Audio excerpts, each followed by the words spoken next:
होत बोरे गौवा बोले शाम के सियार अब भौजी के लार चुए देख के अचार बोल हाय रे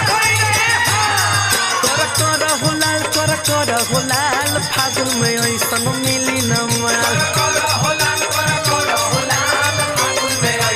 मिली न माल फागुन में ऐसन मिली न माल फागुन में ऐसन मिली न माल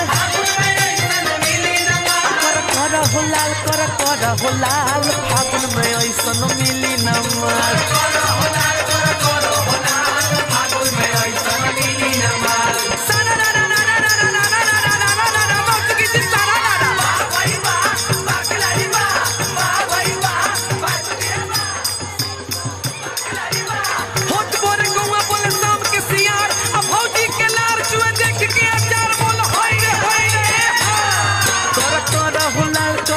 हो लाल फागुन में